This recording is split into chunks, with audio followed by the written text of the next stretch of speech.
Welcome to Avani news network. మనతో senior journalist Ramanan ఉన్నారు. రీసెంట్గా జరిగిన విషయాల మీద అన్నతో చర్చిద్దాం. హాయ్ అన్న. నమస్తే. రీసెంట్గా ప్రధాని విదేశీ పర్యటనలో ఉన్నారు. నార్వే వెళ్ళాడు. నార్వే వెళ్ళినప్పుడు జర్నలిస్ట్ అడిగిన ప్రశ్నలకు ప్రధాని సమాధానాలు దాటవేసి వెళ్ళిపోవడం, దాని మీద సోషల్ మీడియాలో కానీ ఇండియాలో కూడా పెద్ద చర్చ జరిగింది. అది ఒక విషయం అయితే, ప్రధాని ఈ పర్యటనలు చేయడం దేశ ప్రయోజనాల కోసమా లేదా కార్పొరేట్ల ప్రయోజనాల కోసమా అనే చర్చ సోషల్ మీడియాలో విపరీతంగా జరుగుతుంది. అసలు ఏం జరుగుతుంది? అసలు నార్వే ఎందుకు వెళ్ళాడు అనేది అధికారిక ప్రకటనలు అయితే నార్వే కాకుండా మొత్తం విదేశాల పర్యటననే అక్కడున్న టెక్నాలజీ ఇతర విషయాల మీద ఒప్పందాలు చేసుకోవడానికి దానికని మాట్లాడుతున్నారు. నార్వే 2 విషయాల కోసం వెళ్ళాడు అనేది అంతర్గత సమాచారం వల్ల తెలుస్తున్నది. అయితే 2 విషయాల్లో ఒకటి జరుగుతుందా లేదా చెప్పలేము, కానీ నార్వేలో గ్యాస్ ఆయిల్ చాలా పెద్ద ఎత్తున ఉంది. గ్యాస్ ఆయిల్ ఉండడం వల్ల అక్కడి నుంచి భారతదేశానికి గ్యాస్ ఆయిల్ చాలా కొరత ఉన్న పరిస్థితుల్లో, యుద్ధం నేపథ్యంలో, ఇరాన్ మీద అమెరికా ఇజ్రాయెల్ యుద్ధం నేపథ్యంలో ఆయిల్ రావడం లేదు, గ్యాస్ రావడం లేదు. రష్యా దగ్గర కొనడానికి అమెరికా ఒప్పుకోవడం లేదు. ఇరాన్ దగ్గర కూడా మనం కొనలేము, అమెరికా ఒప్పుకోదు. కనీసం నార్వే దగ్గరైనా కొందామనే ఆలోచనతో ఆ విషయాలు మాట్లాడడానికి వెళ్ళాడు మోడీ అని ఒక అంతర్గతంగా చెప్తున్న మాటలు. కానీ నిజానికి అమెరికా అక్కడి నుంచి కూడా గ్యాస్ కొనడానికి ఒప్పుకోకపోవచ్చు. ఎందుకంటే అమెరికాతో ఒప్పందం ఉంది మనకు. గ్యాస్ ఆయిల్ అమెరికా దగ్గరనే కొనాలి. అమెరికా తన చెప్పు చేతుల్లో ఉన్న దేశాల నుంచి ఆయిల్ తనకి అమెరికా నుంచి ఇవ్వచ్చు, వెనిజులా నుంచి ఇవ్వచ్చు. తన చెప్పు చేతుల్లో ఎక్కడుంటే అరబ్ కంట్రీస్ కావచ్చు, ఇతర కంట్రీస్ కావచ్చు. కాబట్టి నార్వే నుంచి కొనడానికి ఒప్పుకుంటుందా లేదా చెప్పలేము, కానీ అదొక కారణం అని చెప్తున్నారు. నిజం కావచ్చు, కాకపోవచ్చు. ఇంకొక ముఖ్యమైన కారణం ఏంటంటే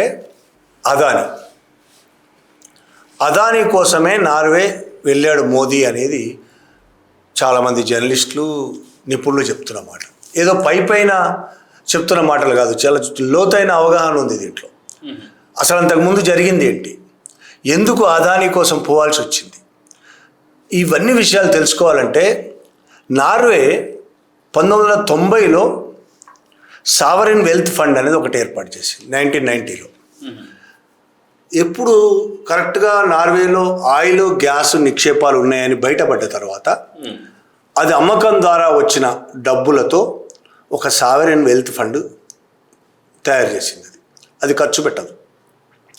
వెల్త్ ఫండ్ ఇప్పుడు 198 లక్షల కోట్ల రూపాయలు ఉంది. 198 లక్షల కోట్ల రూపాయలు దాని దగ్గర సావరిన్ వెల్త్ ఫండ్ ఉంది. ఒక్కొక్క పౌరుడి మీద లెక్క తీస్తే 3,76,35,000 రూపాయలు వస్తుంది ఇవాళ లెక్కతో. 3,76,35,000 రూపాయలు ఒక్క పౌరుడికి వస్తుంది. అది భవిష్యత్తు తరాల కోసం వాళ్ళు పెట్టుకున్న సావరిన్ ఫండ్. అంటే రేపు ఎప్పుడైనా సంక్షోభం వస్తే దాన్ని ఉపయోగించుకోవడం కోసం. మరి ఫండ్ను అట్లే ఊరికనే పెట్టుకుంటారా? లేదు. ఆ ఫండ్ను వాళ్ళు ప్రపంచవ్యాప్తంగా పెట్టుబడులు పెడతారు. ప్రపంచవ్యాప్తంగా షేర్ బిజినెస్లు చేస్తారు. వాళ్లకు కరెక్ట్ అనిపించిన కంపెనీల్లో షేర్లు పెడతారు. దాని ద్వారా వచ్చే లాభాలతో మరింత ఫండ్ను పెంచుకుంటారు. వాళ్ళు డిపాజిట్స్ పెంచుకుంటూ ఉంటారు. దాన్ని నార్జెస్ బ్యాంక్ ఇన్వెస్ట్మెంట్ మేనేజ్మెంట్ నిర్వహిస్తుంది మొత్తం ఫండ్ని. అయితే ఆ ఫండ్ ఎక్కడ ఇన్వెస్ట్ చేయాలనే విషయంలో వాళ్ళు కొన్ని నైతిక సూత్రాలు పెట్టుకున్నారు. నైతిక విలువల కట్టుబడి ఉన్న కంపెనీలకు, అంటే అవినీతి ఏమాత్రం చేయని కంపెనీలకు, పర్యావరణ పరిరక్షణ కోసం పనిచేసే కంపెనీలకు, యుద్ధ నేరాలకు పాల్పడకుండా ఉన్న, అంటే దేశాలకు కూడా, ఒక కంపెనీలో దేశాలకు సంబంధించి కూడా యుద్ధ నేరాలకు పాల్పడకుండా ఉన్న దేశాలకు, యుద్ధ నేరాలకు పాల్పడుతున్న దేశాలకు ఉపయోగపడని కంపెనీల్లో మాత్రమే పెట్టుబడులు పెట్టాలనేది. అంటే మానవ హక్కుల ఉల్లంఘన, యుద్ధ నేరాలు, మానవ హక్కుల ఉల్లంఘన కూడా ఇలాంటి చెయ్యని దేశాలు, వాటికి సహకరించని కంపెనీల్లో మాత్రమే పెట్టుబడులు పెట్టాలనేది అది నిర్ణయించుకున్నది. దాని ప్రకారం అది తన నైతిక సూత్రాల ప్రకారం పెట్టుబడులు పెడుతున్నది. ఒకవేళ అవి పెట్టుబడులు పెట్టిన తర్వాత, అంటే షేర్లు కొన్న తర్వాత కావచ్చు, షేర్ మార్కెట్లో పెట్టుబడులు పెట్టిన తర్వాత ఆ కంపెనీలు ఏవైనా తప్పుడు వ్యవహారాలు చేశాయని తెలిస్తే వెంటనే విత్డ్రా చేసుకుంటుంది. అట్లా భారతదేశంలో విత్డ్రా చేసుకోవాలంటే బ్లాక్ లిస్ట్లో పెట్టేస్తుంది. అట్లా భారతదేశంలో అనేక కంపెనీలను అది బ్లాక్ లిస్ట్లో పెట్టింది. భారతదేశంలో దాని పెట్టుబడులు చాలా ఉన్నాయి. దాదాపు 3% వరకు దాని పెట్టుబడులు అమెరికాలో ఉన్నాయి. చిన్న విషయం కాదు 3% అంటే. భారతదేశంలో GAIL, oil and natural gas corporation, coal India, Bharat heavy electricals limited, ITC limited, Larsen and Toubro, NTPC limited, Vedanta limited ఈ కంపెనీలను బ్లాక్ లిస్ట్లో పెట్టింది. ఇవే కాదు, Adani ports and special economic zone 2024లో, అదానీ గ్రీన్ ఎనర్జీ 2026లో బ్లాక్ లిస్ట్లో పెట్టింది. ఇంతకుముందు వీటిలో పెట్టుబడి పెట్టేది, అది షేర్ బిజినెస్ చేసేది. దీంట్లో వీటన్నిటిని బ్లాక్ లిస్ట్లో పెట్టింది.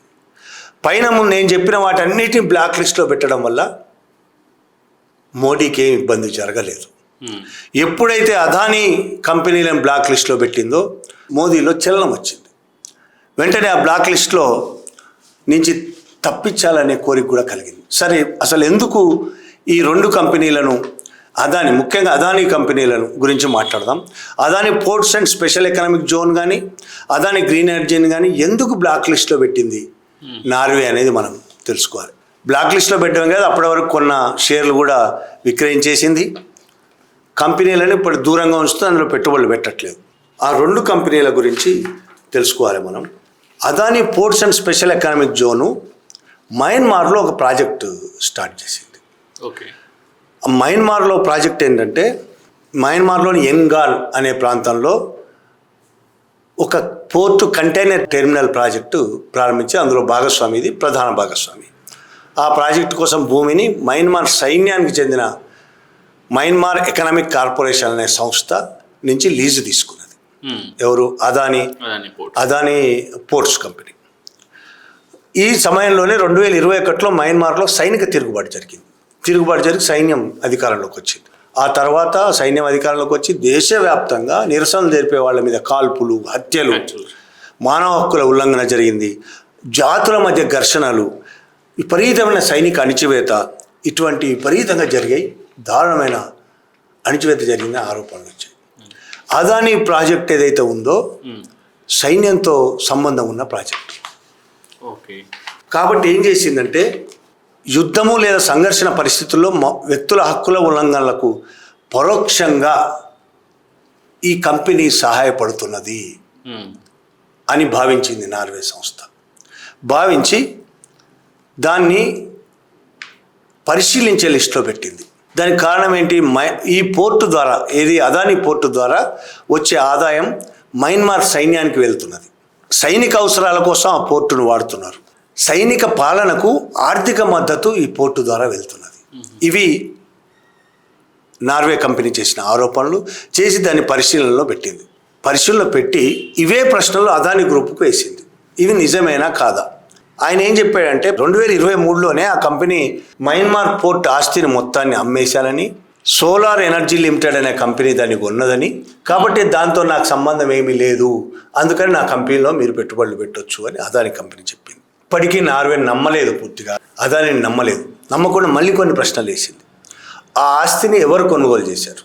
ఆ కొనుగోలు చేసిన వారితో మీకు పరోక్షంగా సంబంధాలు ఉన్నాయా లేవా? అసలు పూర్తిగా మీరు అక్కడి నుంచి ఎగ్జిట్ అయ్యారా లేదా?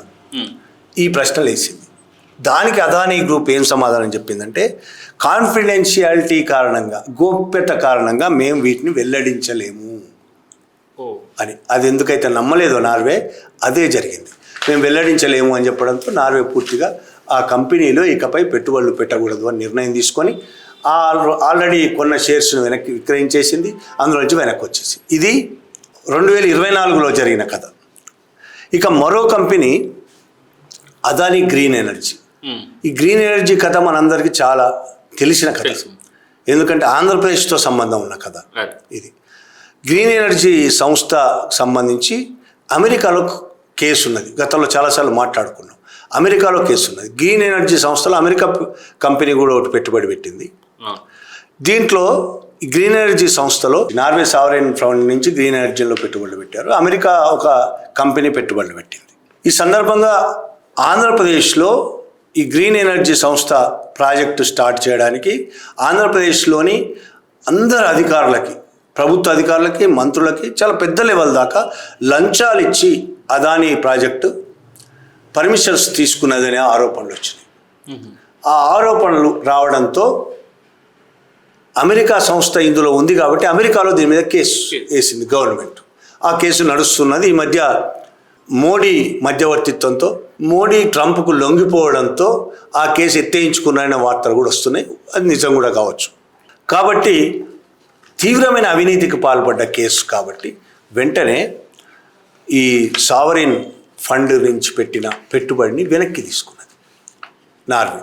వెనక్కి తీసుకోవడమే కాకుండా అందులో ఇక పైన పెట్టుబడులు పెట్టకూడదు అని నిర్ణయం తీసుకున్నది. ఈ 2 ఆర్గనైజేషన్స్లో సావరిన్ వెల్త్ ఫండ్ నుంచి పెట్టిన పెట్టుబడులు వెనక్కి తీసుకోవడంతో ప్రధానంగా ఏంటంటే పెట్టుబడులు పెట్టడం వెనక్కి తీసుకోవడం మామూలు విషయమే కావచ్చు, కానీ సావరిన్ వెల్త్ ఫండ్కి చాలా మంచి పేరు ఉన్నది ప్రపంచవ్యాప్తంగా. అంటే అది కొన్ని నైతిక సూత్రాలను అనుసరించి పెట్టుబడులు పెడుతున్నదనే కారణంగా ఒక మంచి పేరు ఉన్నది.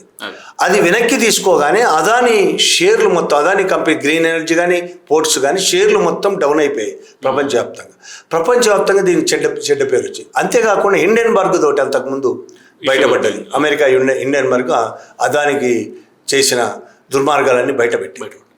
ఈ నేపథ్యంలో అసలే ప్రపంచవ్యాప్తంగా అదానీకి చాలా చెడ్డ పేరుంది.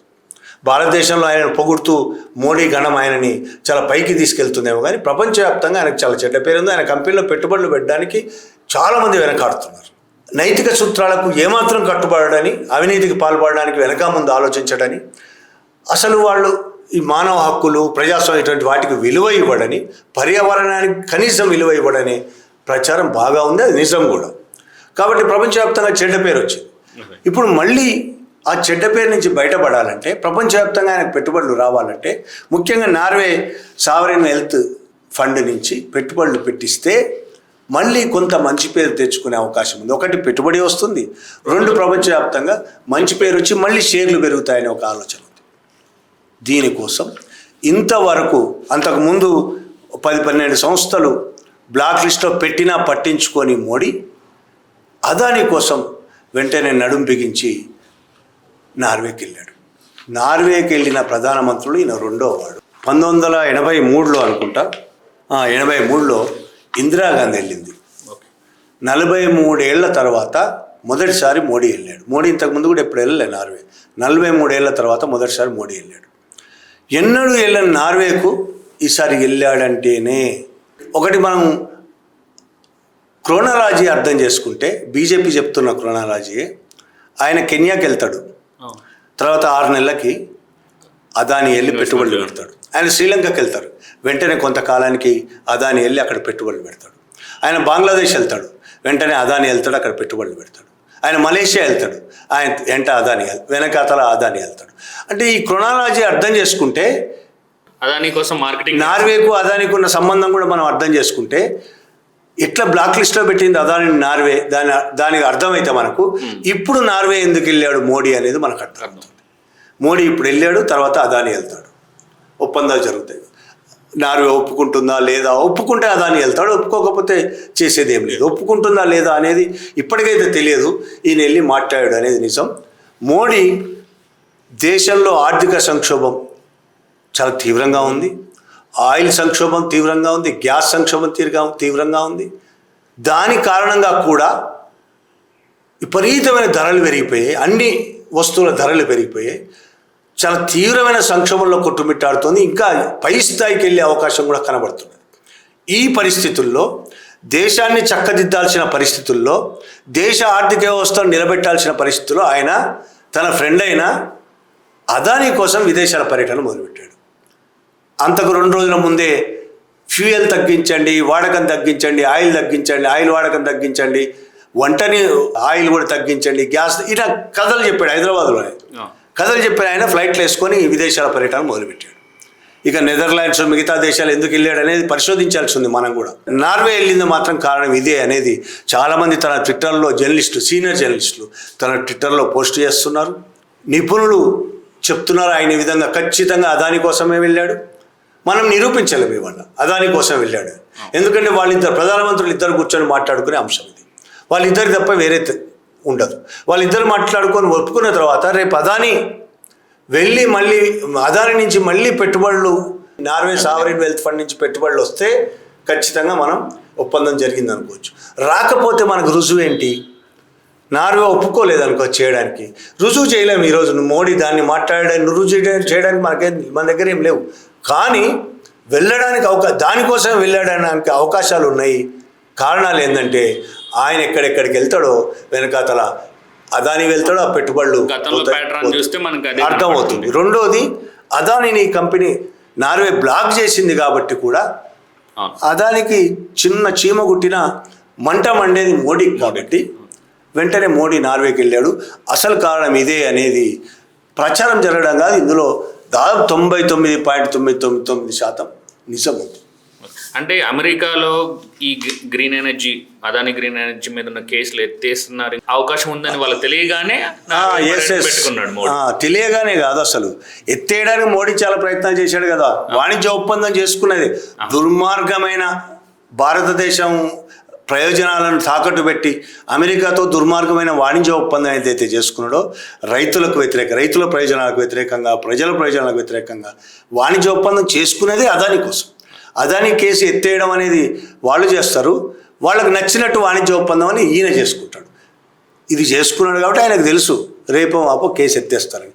ఇప్పుడు అదే జరుగుతుంది, కేసు ఎత్తేస్తున్నారు కాబట్టి నార్వేకి వెళ్ళి మీరు అన్నట్టు వాళ్ళని కలిసి చూసే ప్రధాని దగ్గరికి వెళ్ళి ఎలాగూ ఎత్తేస్తున్నారు, మీరు ఏ కేసు అయితే కారణం చూపించి దీన్ని బ్లాక్ చేశారో ఆ కేసు ఎత్తేస్తున్నారు కాబట్టి మీరు మళ్ళీ బ్లాక్ లిస్ట్ తీసేది. ఎంత దుర్మార్గం అంటే అక్కడ కేసు ఎత్తేస్తున్నారు, నిర్దోషి అని అదాని రుజువు కాలే, అదాని అవినీతి చెయ్యలేదని రుజువు కాలే కోర్టులో. ఆ కేసును ఎత్తేస్తున్నారు, మొత్తం తాము పెట్టిన ఆరోపణలు విత్డ్రా చేసుకుంటున్నారు. ఆరోపణలు విత్డ్రా చేసుకోవడం అంటే అర్థం అక్కడేదో ఒప్పందం జరిగిందని. ఒప్పందం జరిగింది కాబట్టి కేసు విత్డ్రా చేసుకుంటున్నారు తప్ప సెటిల్మెంట్ చేసుకుంటున్నారు తప్ప ఆయన అవినీతి చెయ్యలేదు అని కోర్టు తీర్పు చెప్పలేదు. కాబట్టి అవినీతి చేశాడని ఇప్పటికీ మనం అనుకోవాలి. మరి నార్వే అట్లా అనుకుంటుందా లేదా? నార్వే మోడీ చెప్పిన దాన్ని కన్విన్స్ అయ్యి రేపు తను పెట్టుబడులు పెడుతుందా లేదా? ఫ్యూచర్ తెలుస్తుంది. ఓకే అన్న, చాలా విలువైన సమాచారం ఇచ్చినందుకు థ్యాంక్ యూ. మరిన్ని ఇలాంటి విశ్లేషణల కోసం మన అవని న్యూస్ నెట్వర్క్ని సబ్స్క్రైబ్ చేసుకోండి, సపోర్ట్ చేయండి. Thank you.